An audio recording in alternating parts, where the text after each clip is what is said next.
اعوذ باللہ من الشیطان الرجیم، بسم اللہ الرحمن الرحیم۔ کتاب کا نام تربیت کی پہلی منزل، رائٹر خرم مراد۔ پیش لفظ: دل کی زندگی ہو یا امت کی زندگی، قرآن مجید سے وابستہ ہے۔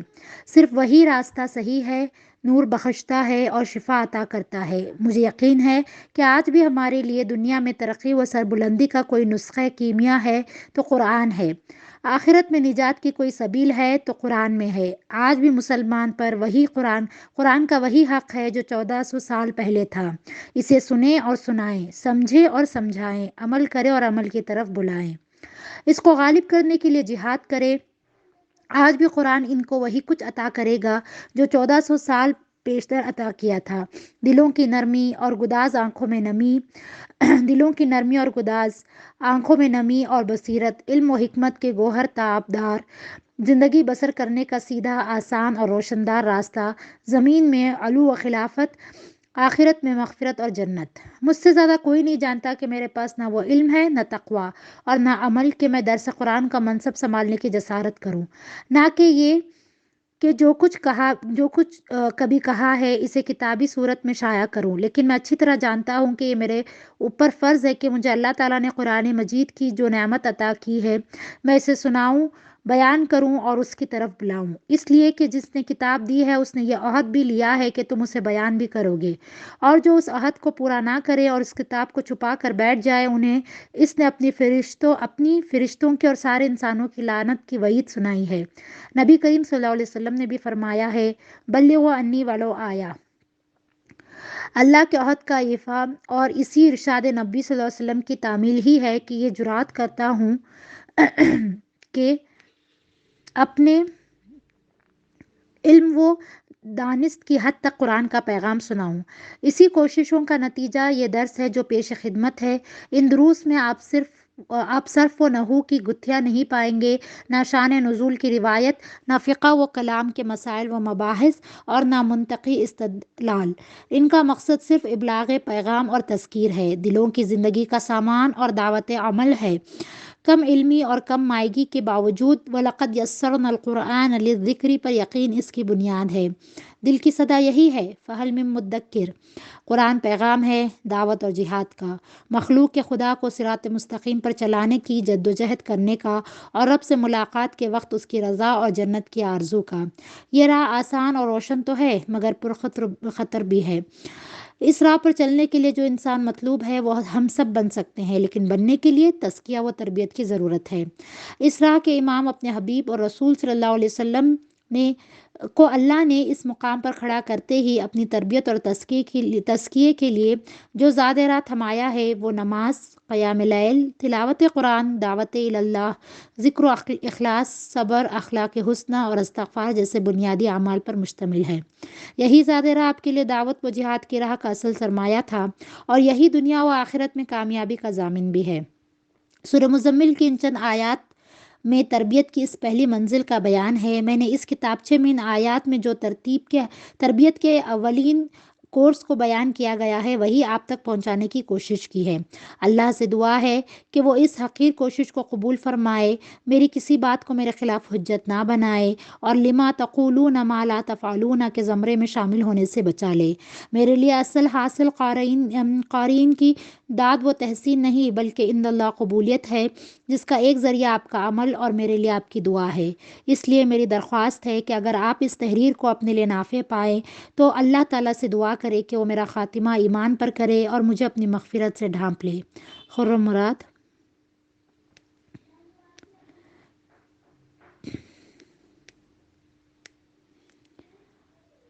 تربیت کی پہلی منزل، شان نزول۔ آغاز وحی۔ حضرت عائشہ رضی اللہ عنہ بیان کرتی ہیں کہ رسول صلی اللہ علیہ وسلم غار حرا سے اتر کے واپس حضرت خدیجہ رضی اللہ عنہ کے پاس تشریف لائے اور اقرأ بسم ربک الذی خلق کا پیغام الہی ساتھ لائے تو آپ صلی اللہ علیہ وسلم کا دل کانپ رہا تھا۔ جو 15 سال سے رفیق حیات تھی، آتے ہی ان سے فرمایا، زملونی، مجھے چادر اڑا دو، مجھے چادر اڑا دو۔ انہوں نے آپ صلی اللہ علیہ وسلم کو چادر اڑا دی۔ کچھ دل کو قرار آیا تو انہیں سارا ماجرا سنایا، پھر فرمایا، لقد خشیت علی نفسی، مجھے اپنی جان کا ڈر ہے، بہت قریب سے دیکھنے والی بیوی خوب جانتی تھی کہ آپ صلی اللہ علیہ وسلم کا دامن کن اخلاقی دولتوں سے مالا مال ہے، چنانچہ انہوں نے تسلی اور سہارا دینے کے لیے یہی دامن پاک آپ صلی اللہ علیہ وسلم کو اڑا دیا اور فرمایا، نہیں، ہرگز نہیں، اللہ آپ کو کبھی بھی رسوا نہیں کرے گا۔ آپ رشتہ داروں سے حسن سلوک کرتے ہیں، سچ بولتے ہیں، بے سہارا اور معذور لوگوں کا بوجھ اٹھاتے ہیں اور محروموں کے لیے کماتے ہیں، مہمانوں کی خاطر مدارت کرتے ہیں اور حق کے معاملے میں جو بن پڑتا ہے اس میں مدد کرتے ہیں۔ بخاری۔ جان کا ڈر کیوں؟ قلب مبارک پر نزول کتاب ہوتے ہی حضور صلی اللہ علیہ وسلم کیوں کانپ اٹھے اور آپ کو اپنی جان کا ڈر کیوں لگا؟ یہ بڑا اہم اور نازک سوال ہے، لیکن اس سوال کا قطعی جواب ممکن نہیں۔ میرے علم کی حد تک اس راز کا سراغ قرآن و حدیث میں واضح طور پر نہیں ملتا۔ کیا اس لیے کہ جبریل علیہ السلام کو دیکھا جو شدید القوی اور امین تھے، اس لیے کہ انہوں نے آپ کو پکڑ کر خوب بھینچا، یا اس لیے کہ یہ ایک بالکل نیا اور انوکھا مشاہدہ تھا جس نے ہیبت طاری کر دی؟ اس وجہ سے ہوا تو کوئی تعجب کی بات نہیں کہ رسول صلی اللہ علیہ وسلم پر وہ سارے اثرات پڑ سکتے ہیں جو ایک بشر پر پڑتے ہیں۔ حضرت موسیٰ نے بھی عصا کو اژدہا بنتے دیکھا تو خوف زدہ ہو گئے تھے۔ حضور صلی اللہ علیہ وسلم نے بھی، بخاری و مسلم میں حضرت جابر رضی اللہ عنہ کی روایت ہے، فرمایا ہے کہ میں نے فرشتے کو دیکھا تو رعب کے مارے زمین پر گر پڑا۔ یہ بھی ظاہر ہے کہ جزد خاکی میں مکین دل نے اس ذات سے کلام کیا جو لا امکان و لا محدود ہے، تو اسے لرز ہی جانا چاہیے تھا، اس لیے کہ اس کلام کی عظمت کو یوں بیان کیا گیا ہے کہ اگر یہ قرآن ہم نے کسی پہاڑ پر اتارا ہوتا تو تم دیکھتے کہ وہ اللہ کی خشیت سے پست ہو جاتا اور پھٹ جاتا۔ چنانچہ قلب محمدی صلی اللہ علیہ وسلم کا کانپ اٹھنا تو کیا تعجب ہو سکتا ہے، لیکن جان کا ڈر ہوا تو کیا اس کا سبب اس مشاہدے و کلام کے سوا کچھ اور بھی تھا؟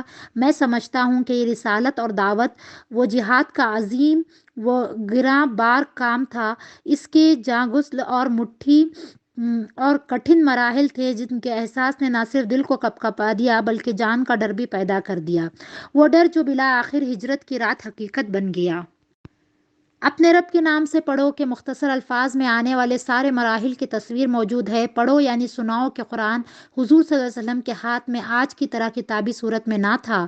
انسانوں کو مخاطب کرو، وہ سناؤ جو تمہارا رب تمہارے منہ میں ڈالے، اس کے نام سے سناؤ، گویا اعلان کرو کہ اس کے رسول بن کر آئے ہو، اس کی طرف پکارو جو خالق، رب اور علم کا سرچشمہ ہے، ایک و تنہا کھڑے ہو جانا، خالق کائنات کا نمائندہ ہونے کا دعویٰ کرنا، لوگ سنیں یا نہ سنیں، مانے یا نہ مانے، تم ہر حال میں صبر کے ساتھ پیغام پہنچاتے رہنا، اندھیروں میں چراغ جلانا، یہ وہ کام تھے کہ ورقہ بن نوفل نہ بھی بتائے تب بھی رسول صلی اللہ علیہ وسلم کے لیے یہ احساس کرنا مشکل نہ تھا کہ یہ جان گھلا کر رکھ دینے والے کام ہیں۔ شرک و کفر اور ظلم و فساد کا گھٹا ٹوپ اندھیرا، مکہ اور طائف کے سرداروں کی طرف سے مخالفت اور مزاحمت اور عوام الناس کی جہالت، غرض کہ کیا تھا جو رسول صلی اللہ علیہ وسلم سے چھپا ہوا ہو سکتا تھا؟ تھوڑے ہی وقفے کے بعد اللہ تعالیٰ نے کلام کیا تو بات کو کھول دیا، کھڑے ہو جاؤ، سب کو آگاہ و خبردار کرو کہ تمہارے رب سے بڑا کوئی نہیں، اس کی کبریائی کا اعلان کرو، اس کی کبریائی قائم کرو، اپنے دامن و دل کو پاک کرو، شرک کی ہر گندگی سے دور رہو، اپنے کام کو بہت نہ سمجھو، اور اگر لوگ مان کر نہ مانے تب بھی صبر کے ساتھ کام میں لگے رہو۔ سورہ مدثر۔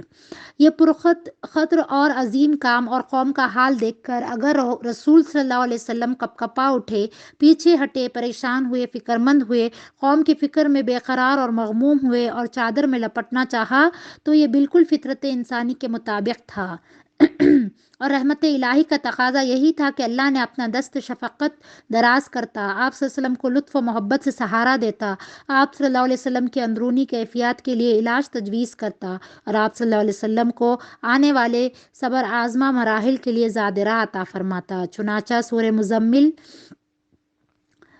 راہ کی پہلی منزل کے لیے روشنی بن کر اتری اور آپ صلی اللہ علیہ وسلم کو وہ سب کچھ عطا کر دیا گیا جو اس منزل میں آپ صلی اللہ علیہ وسلم کو درکار تھا۔ زمانہ نزول۔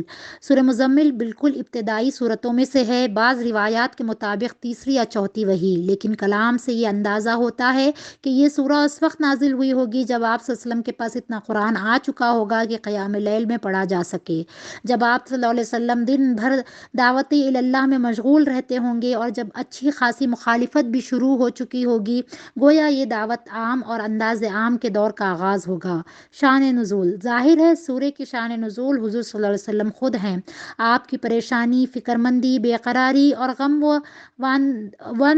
کی وہ اندرونی اور نفسیاتی کیفیات ہیں جو آپ صلی اللہ علیہ وسلم کو کار رسالت کرتے ہوئے درپیش تھیں۔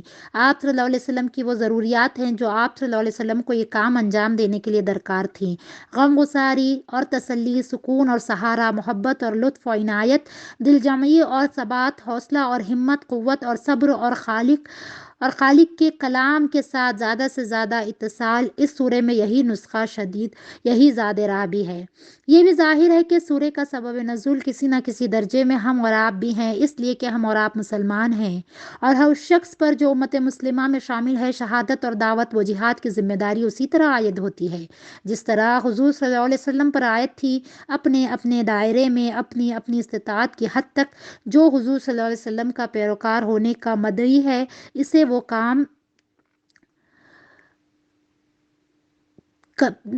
وہ کام کرنا ہوگا جو حضور صلی اللہ علیہ وسلم عمر بھر ہر دم کرتے رہے۔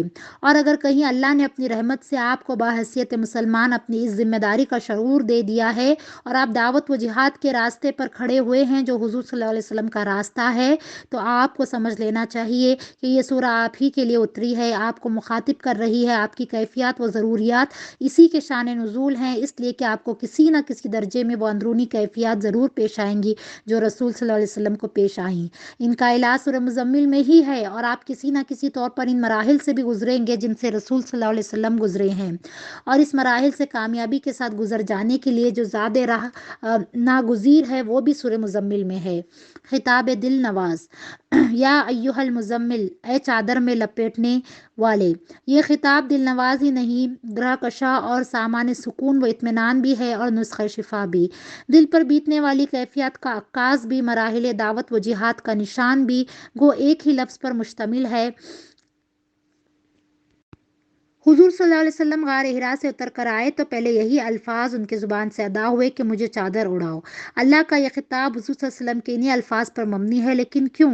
چادر اہل عرب ہی میں نہیں، دنیا جہاں میں ایک معروف اور پسندیدہ لباس ہے، سیدھا سادہ، نہ ڈیزائن، نہ کٹائی، نہ سلائی، لیکن اہل عرب جب کسی سے بہت اپنائیت، پیار، محبت اور لطف و عنایت کا اظہار کرنا چاہتے تو ان کا طریقہ یہی تھا کہ جس ظاہری حال اور وضع میں مخاطب ہوتا اسی وضع کے حوالے سے خطاب کرتے۔ جیسے رسول صلی اللہ علیہ وسلم نے حضرت علی رضی اللہ عنہ کو ابو تراب کہہ کر پکارا۔ حضور صلی اللہ علیہ وسلم گھر سے باہر نکل کر اپنے رب کا کام کرنے جاتے تو چادر پہنتے، راتوں کو نماز کے لیے کھڑے ہوتے تو چادر لپیٹتے، بیرونی مخالفتیں اور اندرونی کیفیات ہجوم کرتی تو چادر میں لپٹنا اور چادر کے دامن میں پناہ لینا چاہتے۔ جو حالت بھی ہو، جب رب کی طرف سے لطف و محبت کی حاجت مند ہوتے چادر ہی اوڑے ہوتے، اور رب نے صرف اے چادر میں لپٹنے والے کا پیار بھرا خطاب اسی لیے کیا کہ آپ صلی اللہ علیہ وسلم کی جھولی کو لطف و محبت سے بھر دے۔ چادر صرف ظاہری وضع نہیں، چادر میں لپٹنا اندرونی کیفیت کا اظہار بھی ہے۔ جب کام بس سے باہر لگے، جب مشکلات قابو سے باہر ہونے لگے، جب تنہائی اتنی بڑھ جائے جیسے آدمی اندھیری رات میں اکیلا جاگ رہا ہو، سب کو اٹھا رہا ہو لیکن نیند کے نشے میں مدہوش، آنکھ کھلنے کو تیار نہیں، جب حق روز روشن کی طرح سے اسے نظر آتا ہو لیکن گرد و پیش کے لوگ اسے جھٹلانے پر تلے ہوں، تو چادر اوڑھ کر منہ لپیٹ کر لیٹ جانے کی زبردست خواہش کا تجربہ کسے نہیں ہوتا؟ حضور صلی اللہ علیہ وسلم کو دعوت حق عظیم الشان کام میں حزن و غم اور فکر مندی کی کیا کیفیات پیش آتی تھی؟ لوگ آپ صلی اللہ علیہ وسلم کے اللہ کے رسول ہونے کو اور قرآن کے کلام الہی ہونے کو جھٹلاتے تھے۔ آپ صلی اللہ علیہ وسلم کی کیفیت اس طرح کی ہوتی تھی کہ گویا آپ صلی اللہ علیہ وسلم دن کو دن کہہ رہے ہو اور سننے یا دیکھنے والے رات کہنے پر مصر ہو۔ آپ کا دل چاہتا تھا کہ ساری قوم ایمان لائے، لیکن لوگ انکار پر تلے ہوئے تھے۔ آپ صلی اللہ علیہ وسلم دیکھتے تھے کہ قوم پر عذاب منڈلا رہا ہے، لیکن لوگ غافل اور بے پرواہ تھے۔ یہی نہیں بلکہ قوم کے سرداروں نے آپ صلی اللہ علیہ وسلم اور آپ صلی اللہ علیہ وسلم کے ساتھیوں کے خلاف ظلم و زور کا جو بازار گرم کیا تھا۔ ایسے حالات میں آپ صلی اللہ علیہ وسلم کا متفکر و مغموم رہنا ایک امر فطری تھا، اور فکر و غم کے حالت میں آدمی کی چادر اس کی بہترین غمگسار ہوتی ہے۔ آپ کی ساری کوششوں کے باوجود جب لوگوں کی دشمنی اور انکار میں اضافہ ہی ہوتا تو آپ کو یہ گمان بھی ہوتا کہ اس میں میری کوتاہی کی دخل نہ ہو، محنت کا حق ادا نہ ہو رہا ہو، حکمت اور اخلاق میں کوئی بات معیار مطلوب سے کمتر نہ رہ گئی ہو۔ اسی لیے آپ صلی اللہ علیہ وسلم ایک دن میں 100 بار توبہ استغفار کرتے۔ ان کیفیات میں یا ایھا المزملو کا یہ پیار بھرا خطاب رحمت و شفقت کا ایک جھونکا اور محبت کا ایک پیغام ہے۔ آپ صلی اللہ علیہ وسلم کے لیے سکون و طمانینت کا سامان ہے، اور آپ صلی اللہ علیہ وسلم کے لیے تزکیہ نفس کی وہ راہ چلنا آسان کرتا ہے جو اللہ کی بندگی اور دعوت و جہاد کی تیاری کے لیے ناگزیر ہے۔ یہی راہ ہے وہ جس پر سورہ آپ صلی اللہ علیہ وسلم کے لیے کھولتی ہے۔ فرمایا رات کو کھڑے رہا کرو نماز میں سوائے تھوڑے حصے کے، یعنی آدھی رات، یا اس سے کچھ کم کر دو یا اس سے کچھ زیادہ۔ رات میں قیام کرو اور نماز پڑھو، یہ اس راہ کا پہلا قدم ہے، یہ پہلی ہدایت ہے اور بڑی اہم ہدایت ہے۔ رات کی نماز ہی سے وہ خوبیاں اور صفات پیدا ہو سکتی ہیں جو اللہ کی راہ پر چلنے کے لیے ضروری ہیں اور جن سے اللہ کی راہ پر چلنا آسان ہوتا ہے۔ ہم آپ مخاطب رہیں، اسی لیے اللہ نے اپنے رسول صلی اللہ علیہ وسلم کو یہ ہدایت دی ہے۔ اس کے مخاطب وہ بھی تھے جو آپ صلی اللہ علیہ وسلم کی دعوت قبول کر کے آپ کا ساتھ دے رہے تھے۔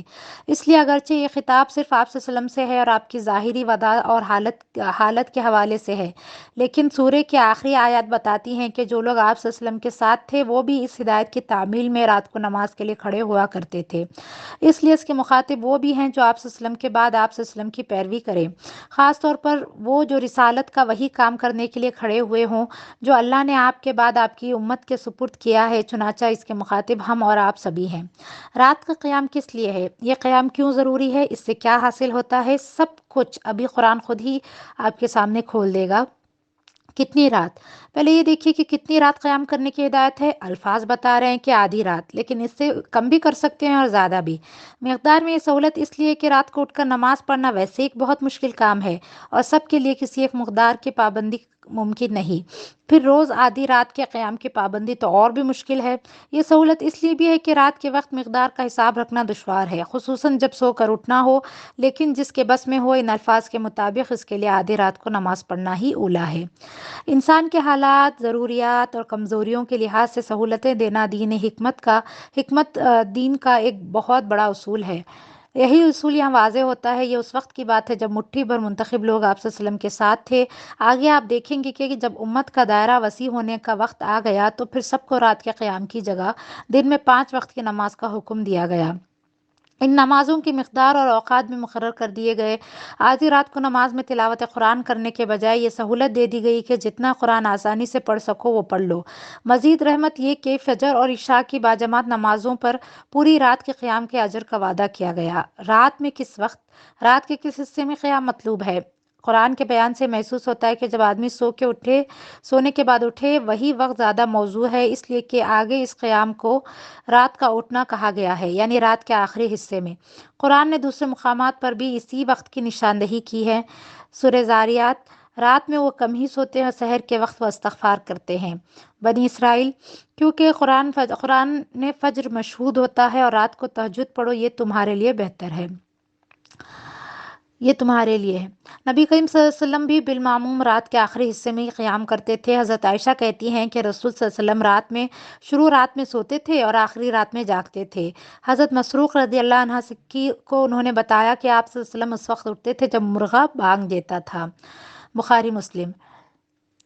حضرت عبداللہ بن عباس رضی اللہ عنہ ایک رات اپنی خالہ اور حضور صلی اللہ علیہ وسلم کی بیوی حضرت میمونہ کے پاس ٹھہر گئے۔ وہ بیان کرتے ہیں آپ صلی اللہ علیہ وسلم نے تھوڑی دیر اپنی بیوی سے باتیں کی، پھر سو رہے۔ جب رات کا آخری تہائی حصہ یا اس سے بھی کچھ کم باقی رہ گیا تو آپ صلی اللہ علیہ وسلم نماز کے لیے اٹھے۔ حضرت عائشہ کی ایک روایت سے یہ بھی معلوم ہوتا ہے کہ آپ صلی اللہ علیہ وسلم بعض اوقات عشاء اور فجر کے درمیان کسی بھی وقت تہجد پڑھ لیا کرتے تھے۔